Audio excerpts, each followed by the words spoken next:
Hey guys, welcome. In today's episode, I want to unpack legacy and impact, and I want to do it from a charitable perspective. One of the things that I spend a lot of time talking to my high net worth clients about is this idea that they've built all this wealth and they really want to support and impact future generations, and they just don't know how.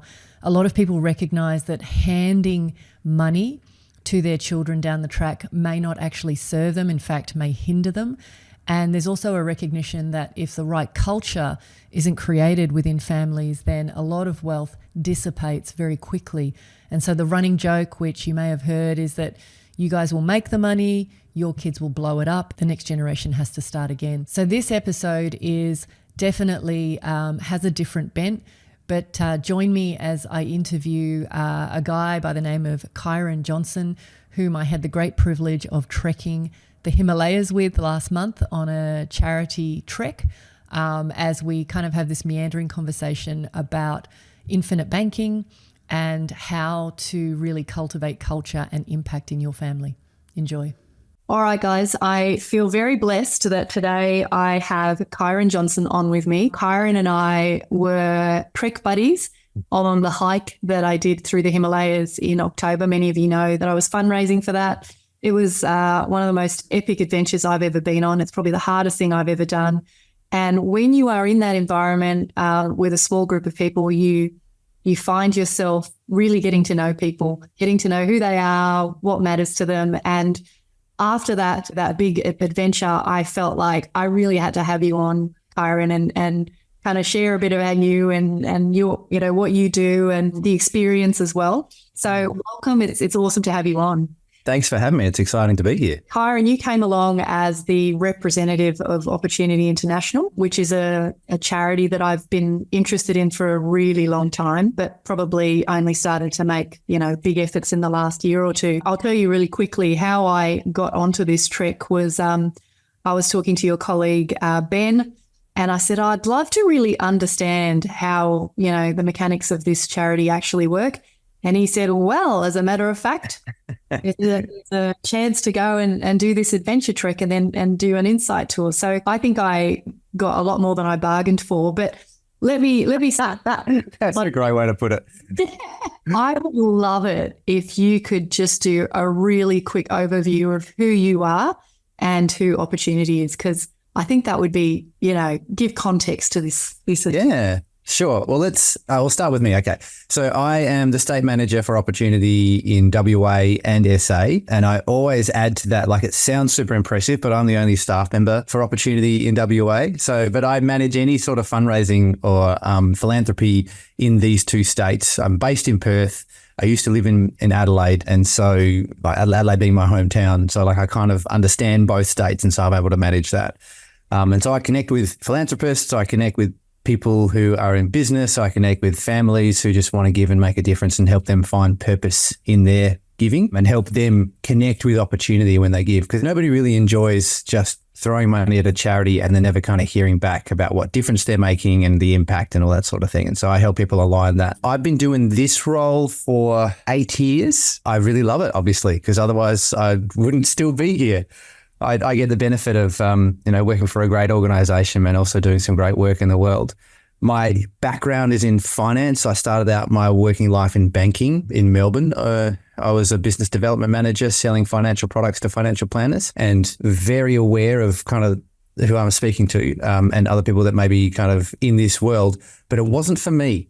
I remember having discussions with financial planners and talking about the products that the bank that I worked for sold, and they'd tell me about how many millions of dollars I had in funds under management.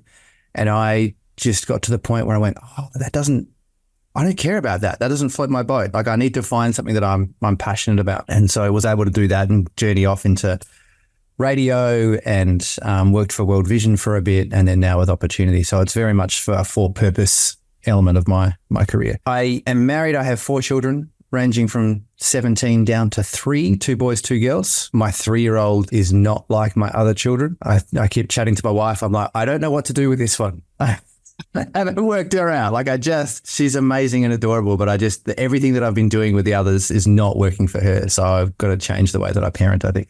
Listening parenting. Yeah.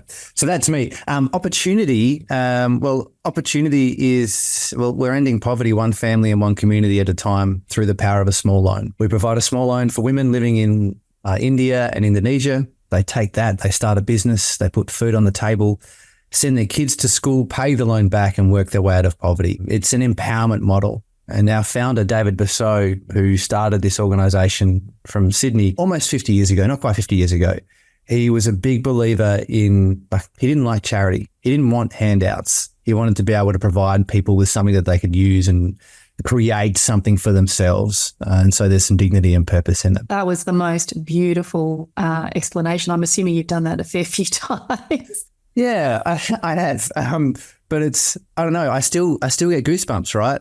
So we had an interview with our founder, David, a month or two ago. I still get excited about his vision and the kind of the way that he thinks. Like it's about lifting people up. It's about providing something where they can take it and create something of their own. And like it's the only limit is the ingenuity and the creativity of the people that are involved. And they just take this and run with it. It's extraordinary. Yeah, I love that. I would love to kind of give context to people listening to this as to why I think this is a really important conversation today. I'm someone who effectively, I help individual families, individual people create the wealth so that they can achieve financial independence and freedom. I want to empower people to have a great relationship with money. So it might seem kind of odd that I'm interviewing you as someone who runs, basically works in a charitable cause. The connection for me is that the idea behind financial freedom for me is it's not about wealth for the sake of wealth. It's about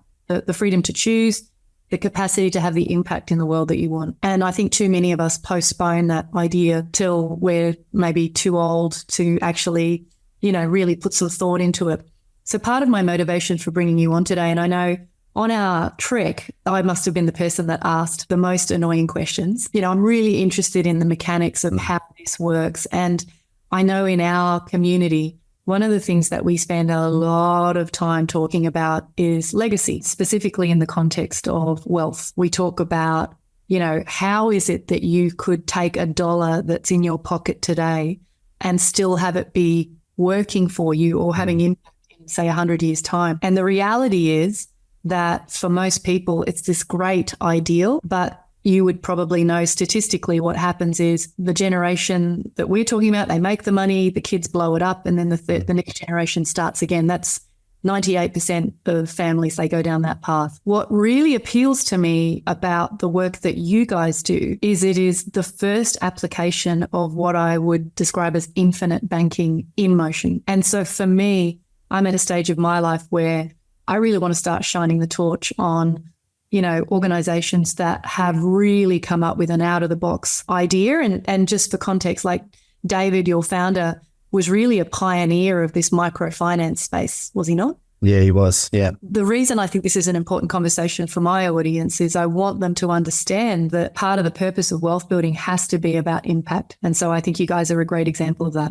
And I think probably one thing that I haven't highlighted in our journey as well as an organisation is the repayment rate. So when we lend these small loans, and we're talking like $160 Australian, you can create a small loan. I think we haven't officially updated it yet, but up until COVID, we were at a 98% repayment rate. COVID's had an impact on the world, obviously, but I think our repayment rate's going to drop down to 95% as a result of just that tumultuous time, which, if you're kind of academically minded, that's still pretty decent, high distinction. And we're hoping to get back up to that kind of 98% repayment rate generally, but those most of the loans get repaid and then recycled onto the next person. And so when you're talking about legacy and an ongoing sustainable impact, that's kind of how it happens. Yeah, I mean, one of the things we talked about was someone may have made a loan, call it 45 years ago, maybe let's call it $100. $100 loan was made to someone who then used that to start a business. It was repaid, let's say, over 2 years and got loaned out again and again and again and again and again. And I think some of the data you shared with me about how many clients you have, like it's like billions, and the impact and going over there and seeing firsthand how people have been, have started basically on the poverty line and then lifted themselves out of it was just extraordinary. Yeah. So, yeah, I mean, I got a ton of questions for you. I guess what I'd love to do is maybe start by asking you, in your experience, what is the prime motivation that people have, let's say business owners specifically, when it comes to why are they attracted to your model? What is the opportunity for business owners to be involved on an ongoing basis? Yeah, generally business owners connect with us because of the business mentality, but also because somewhere in their journey, someone has done something for them and helped them when they probably not deserve it, but they might not have been eligible for a loan, and someone's jumped in and gone, hey, I'll cover you for this bit. So somebody's helped them in their business journey. And so they look at themselves now and they go, oh, wow, we've done so well. If not for that investment or if not for that person, I wouldn't be where I was. And so their mentality of, okay, how can I give back? How can I provide that same sort of experience for someone else? And looking at India and Indonesia specifically, you can do that on a significant field. Although you can take $160 and do that for someone, and that's going to change the trajectory of their life and their family for generations to come. And so they look at us and go, well, I can do that on a huge scale with opportunity. And so we see businesses getting involved through workplace giving. We see businesses getting involved through providing support for different branches in Indonesia. We see businesses getting involved by holding events internally, like curry events and other ways, and bringing opportunity staff in to connect their staff with the impact on the ground. And we know that the generations of kind of workers that are coming through at the moment want that. They don't want to turn up and just get a paycheck. They want to actually find some purpose in what they're doing. And so it's helpful for the business to fulfill kind of the generosity mindset, but also to provide a place of work where people want to work at.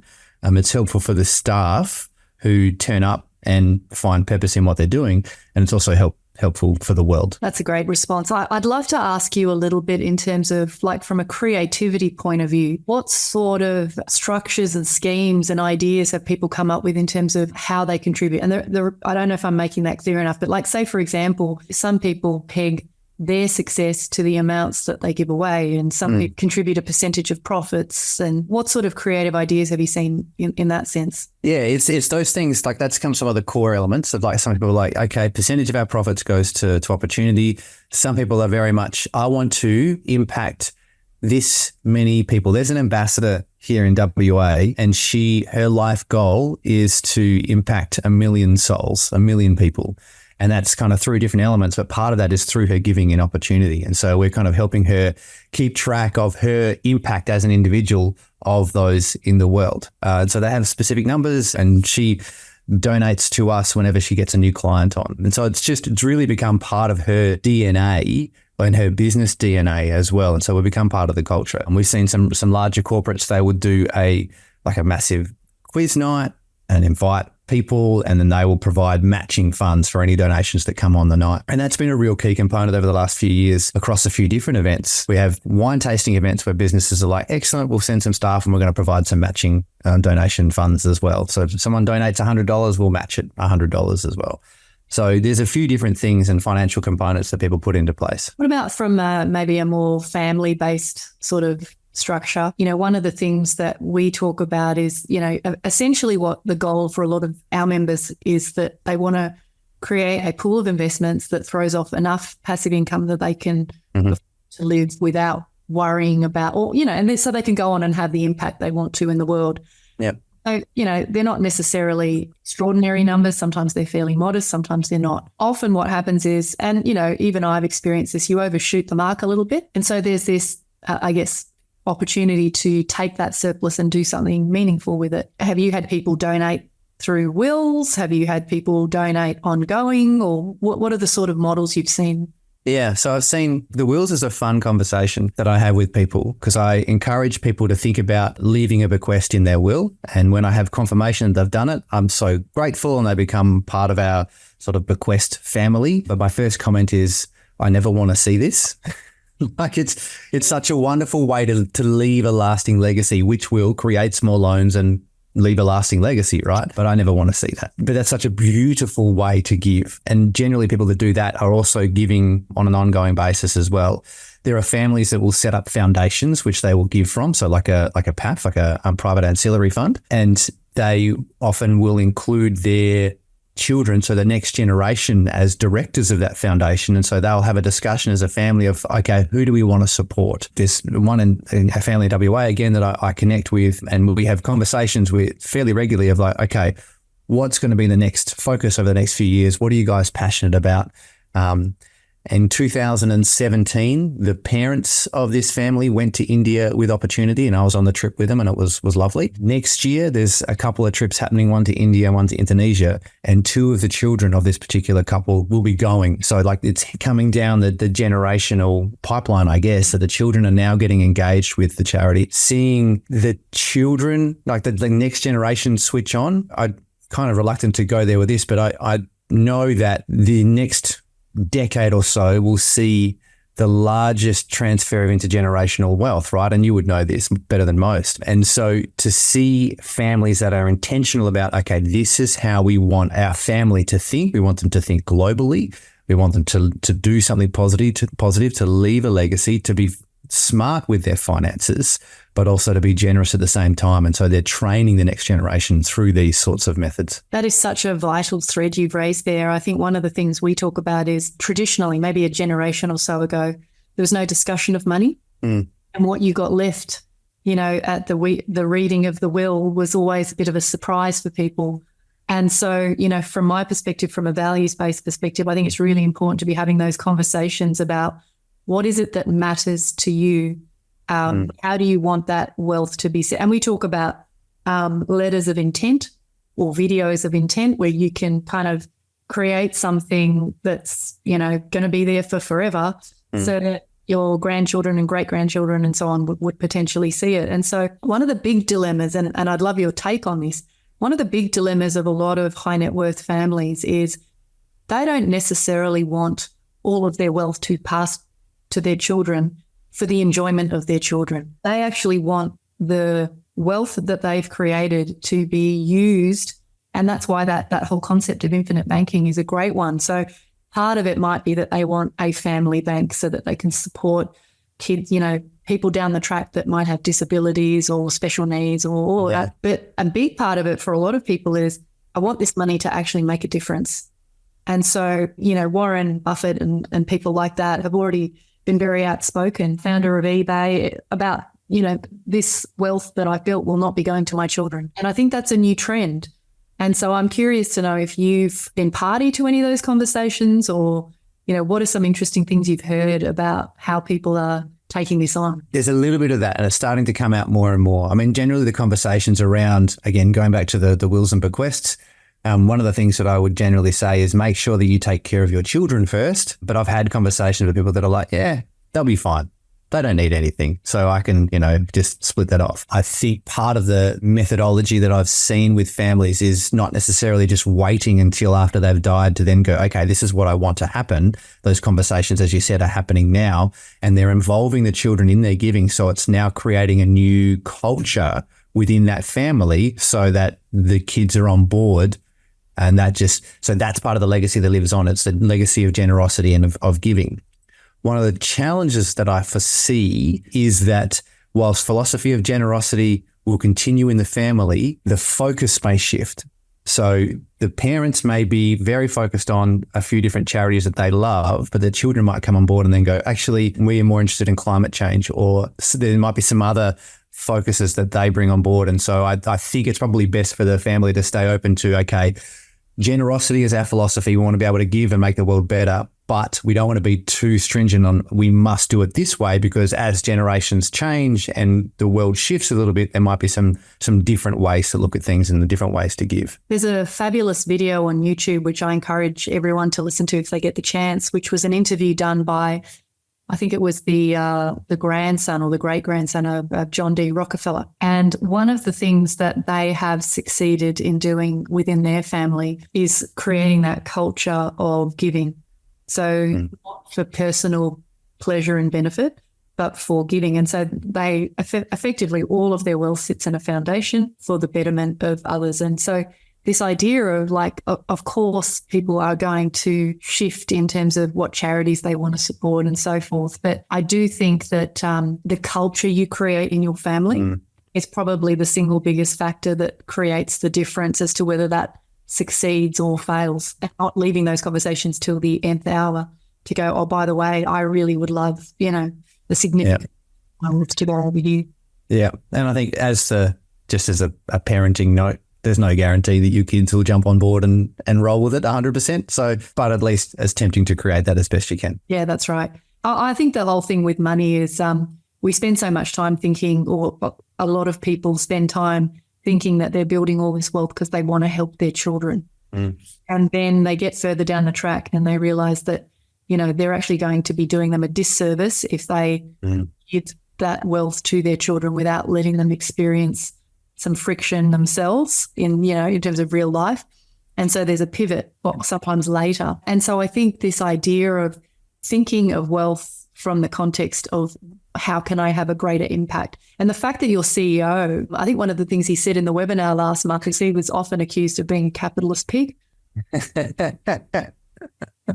I don't know if you want to kind of expand on that at all. That was a great little anecdote. Oh, I don't remember the full ins and outs of it, so I can't quite speak to it verbatim, but just the idea of utilizing money for the benefit of the world. Like money is not an evil, right? It can be used for evil, but it can also be used for good. So there is absolute benefit in making a huge amount of it ethically. I think that's probably part of the challenge, making it ethically and using it for good so that it can do bring a lot of value to people. I don't know if you want to comment just before we finish up on, the trick itself and what we saw and what we did, because, for me, I would actually, it was one of the hardest things I've ever done, but I would actually list it in my most memorable life experiences, top 5.